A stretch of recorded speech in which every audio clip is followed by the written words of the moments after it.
My name is Mathon. I was born in Sudan, in Africa. And as of 2011, Sudan is split into two countries. Now I am from a country of South Sudan. I am from a tribe called Dinka. And in Dinka, the basic responsibility of a boy is actually taking care of livestock. But I didn't have that opportunity because the time I was born, there was a horrible civil war. I was born during the war. My village was completely occupied by the rebels. And because of that reason, the government of Sudan was based in the north.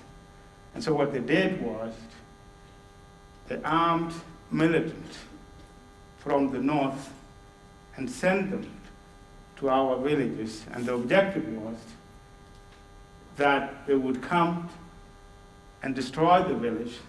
And if they destroyed the village, the rebel would not have a logistical support, and that would lead to the collapse of the rebel.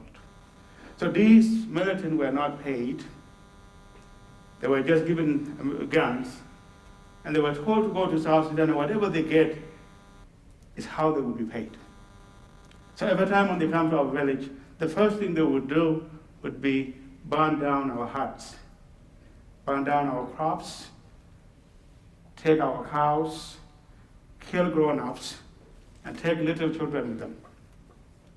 So it becomes something known that every time when you hear that these Moraline are coming, or they are in the village, you would run for your own survival. This particular time in 1989, they came to my village. I heard the gun. I was around 9, 10 years old. So when I heard the gun, I ran to the bush for my own survival. Usually you would go to the bush and at the end you would come back. But at this time I went to the bush, but these people did not leave. So what happened was I stayed with this group of people and they started leaving, heading east. Heading east toward Ethiopia. Now they were going, I followed them. We traveled on foot for 3 months, covering a distance of 1,000 miles or more. With very limited food to eat. In some cases, we depend on leaves just to survive. There was not enough water, and in some cases, some people urinate to drink their own urine in order not to die from thirsty. But then we made it to Ethiopia. When we reached Ethiopia, we were received by the Ethiopian, and the United Nations actually put up the camp. And all these children, thousands of children, some were there when we went, and they put us all together. The adults left and became the rebels. And so when we were in the camp, these children, thousands of children, the only sources of water was the river. So we would go to the river and take a shower, do a laundry, and use that water to drink and cook from it. None of us was actually immunized because we were not born in the hospital, and people start getting sick. You see, children taking care of children. There was no hospital. And so when you get sick, you just pray that you heal from it. So children start dying, but it was a little bit bad. But it didn't last long. There was another war in Ethiopia. So the war in Ethiopia, we were chased back to South Sudan at a gunpoint. And in order to go back to South Sudan, there is a small river called River Gilo. And since we were children, it's not easy to cross that river because it's deep water.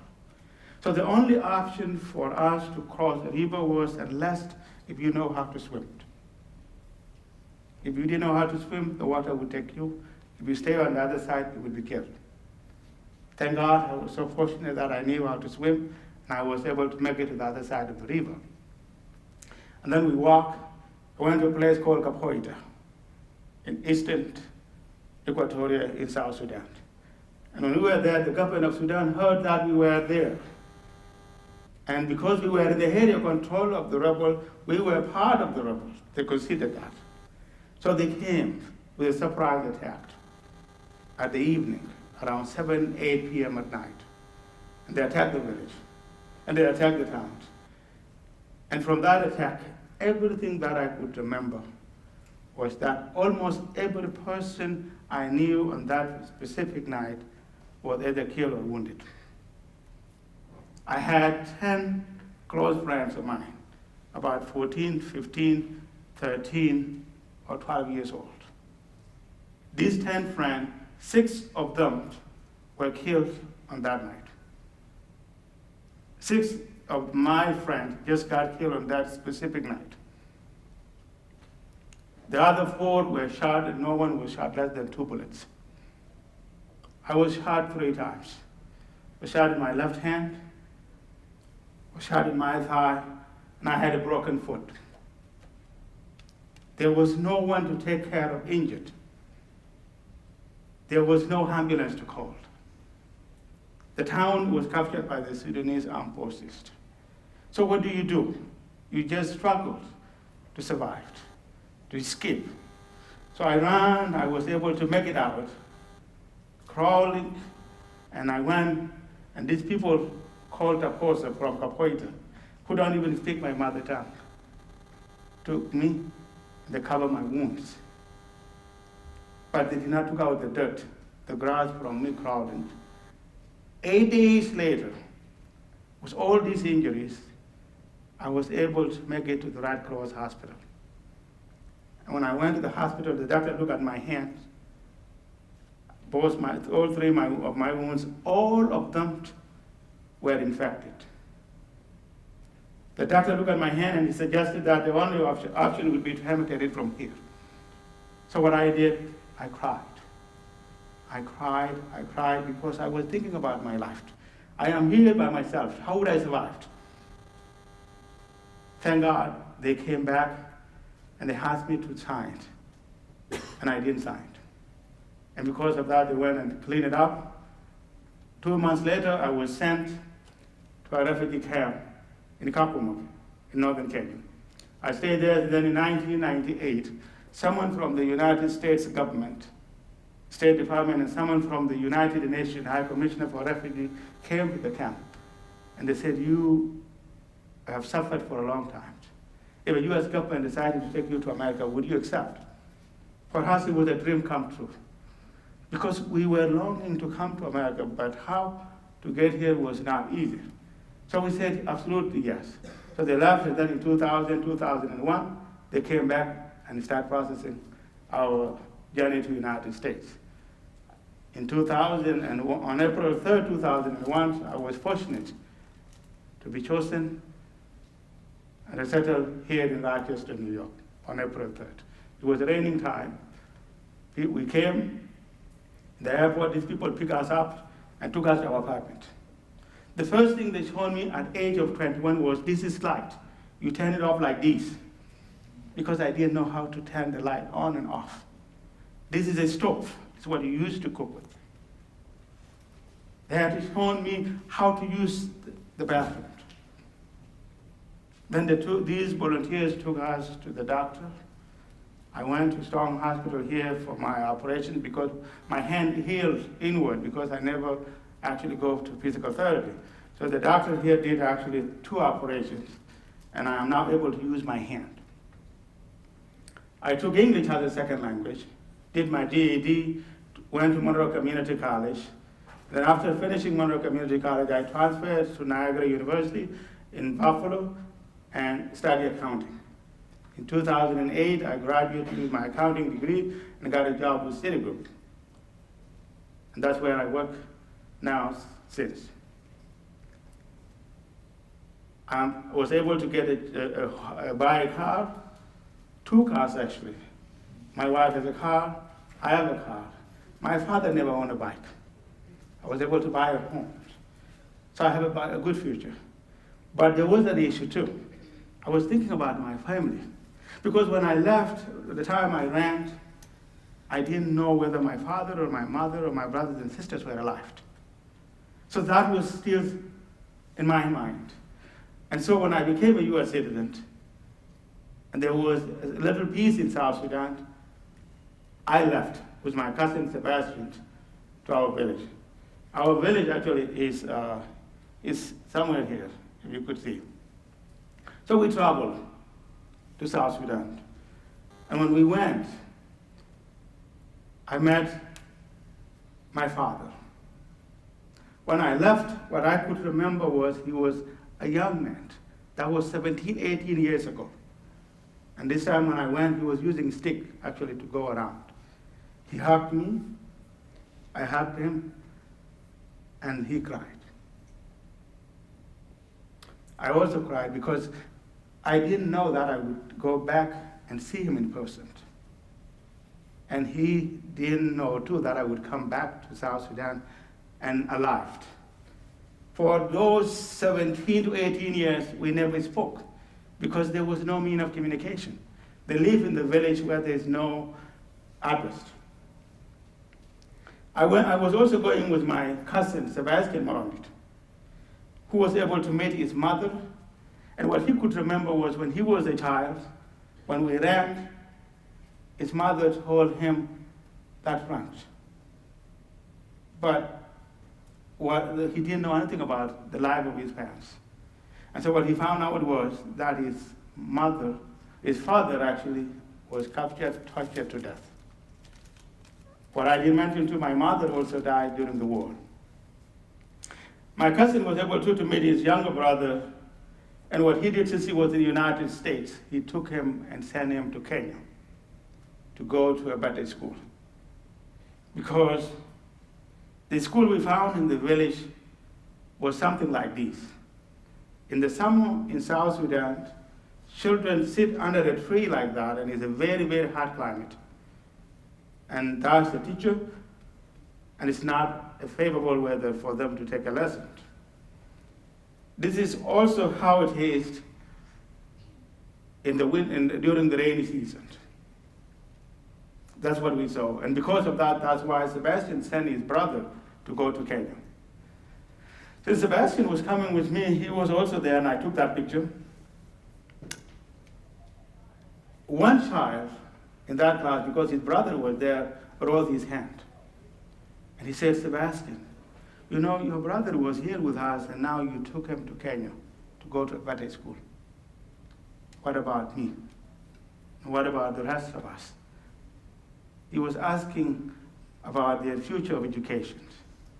For us, there was nothing we could do because to send a child to Kenya is like $600 a year. It's $500 a year for them to go to school there.